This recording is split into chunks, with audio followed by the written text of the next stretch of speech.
বিসমিল্লাহির রহমানির রহিম। আসসালামু আলাইকুম। এমআর ব্লগ অ্যান্ড কুকের আরেকটা আয়োজনে আপনাদের সবাইকে আমন্ত্রণ জানাচ্ছি। সবজি খেতে মোটামুটি আমরা সবাই ভালোবাসি। আমার খুব ভালো লাগে সবজি খেতে, তবে সব সময় একই রকমের একই ধাঁচের সবজি রান্না করে খেতে কিন্তু ভালো লাগে না। মাঝে মাঝে ইচ্ছে করে একটু ভিন্ন রকমভাবে সবজি রান্না করি।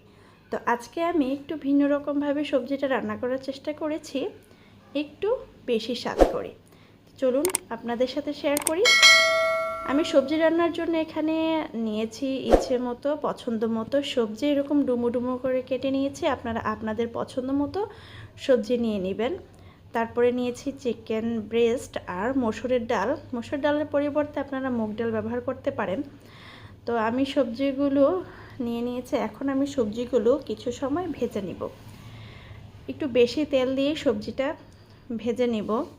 সবজিটা একটু বড় বড় সাইজ করে কাটলে সবচেয়ে ভালো হয়, এতে সবজিটা রান্নার সময় বা রান্নার পরে গলে যায় না।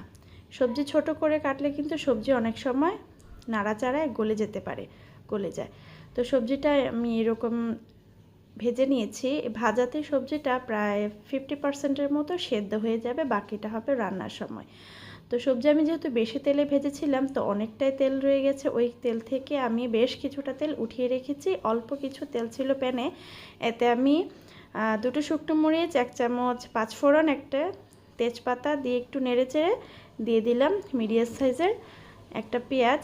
একটু মোটা করে কেটে দিয়েছি পেঁয়াজটা। এই যে দেখুন, সবজি যে উঠিয়ে রেখেছিলাম ওই প্লেটে কতটা তেল জমেছে সবজি থেকে, ওই তেলটা আমি ছেঁকে দিয়ে দিচ্ছি। আমি রান্নাতে মশলা কষানো বাবদ আর কোনো তেল ব্যবহার করব না, কারণ সবজির মধ্যে আমার অলরেডি অনেক তেল শুষে নিয়েছে। 1 চা চামচ দিয়ে দিচ্ছি আদা কুচি। আপনারা আদা বাটা দিতে পারেন, আমার বাটা ছিল না তাই আমি আদাটা কুচো করে দিলাম। 1 চা চামচ রসুন দিয়ে একটু নেড়েচেড়ে ভেজে নেব যাতে কাঁচা ফ্লেভারটা চলে যায়। এখন দিয়ে দিচ্ছি 1 চা চামচ জিরা গুঁড়া, 1 চা চামচ হলুদ গুঁড়া, 1 চা চামচের চেয়ে কম মরিচের গুঁড়ো। সবজিটা কম ঝালে ভালো লাগে, কারণ সবজি বেশি খাওয়া হয়, ঝাল বেশি হলে গলা জ্বলতে পারে।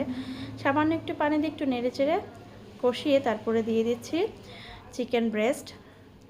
এটাকে নেড়েচেড়ে মিশিয়ে দিয়ে দিব ভেজে রাখা মসুরের ডালটা। আপনারা এখানে মুগ ডাল ব্যবহার করতে পারেন, তবে মসুর ডালটা হলে সবজিটা একটু মাখো মাখো হবে। মুগ ডাল সহজে ওরকম মাখো মাখো হয় না, অনেকটা সময় লাগে সিদ্ধ হতে।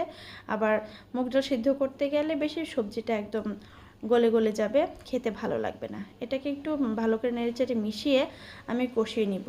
আমি কিন্তু লবণ এড করেছিলাম, ওটা শর্ট হয় নাই, যে কোনো কারণে হয়তো মিস্টেক হয়ে গেছে, সরি। তো এটাকে আমি একটু ভালো করে নেড়েচেড়ে কষিয়ে এখন দিয়ে দেব ভেজে রাখা সবজিগুলো। সবজিগুলো প্রায় অনেকটাই সেদ্ধ হয়ে এসেছে ভাজাতেই। দেখুন সবজির প্লেটে কতটা তেল ছেড়েছে সবজি থেকে, তাই আমি মশলা কষানোর সময় এক্সেস তেল ব্যবহার করিনি, কারণ সবজি রান্না করব হেলদি একটা জিনিস, এখানে বেশি তেল ব্যবহার করলে আবার আনহেলদি হয়ে যাবে।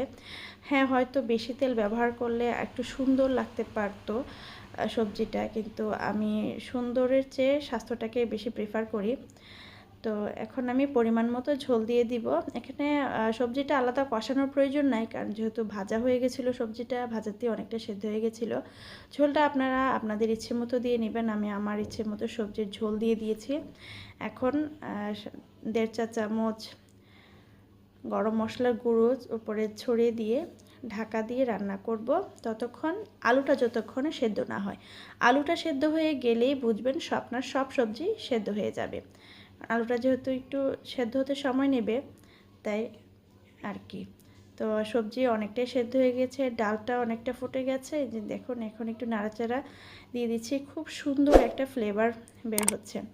আপনারা কারা সবজি পছন্দ করেন? এদিকে লবণটা একটু চেখে দেখছি, একটু লবণের প্রয়োজন আছে, দিয়ে দিলাম। ধনেপাতা কাঁচামরিচ ছিটিয়ে দিয়ে ঢাকা দিয়ে দিলে রেডি হয়ে যাবে দারুণ স্বাদের এই সবজিটা। আপনারা চাইলে এই রেসিপিটা ফলো করে দুর্দান্ত স্বাদের এই সবজিটা ট্রাই করতে পারেন। ভাত, রুটি, পরোটা সব কিছুর সাথে এই সবজিটা দুর্দান্ত লাগে খেতে। আমি ভাত দিয়ে খেয়ে নিয়েছি, অসাধারণ হয়েছিল খেতে। তো আজকে এই পর্যন্তই, দেখা হবে অন্য কোনো আয়োজনে। ভালো থাকবেন, আল্লাহ হাফেজ, ধন্যবাদ।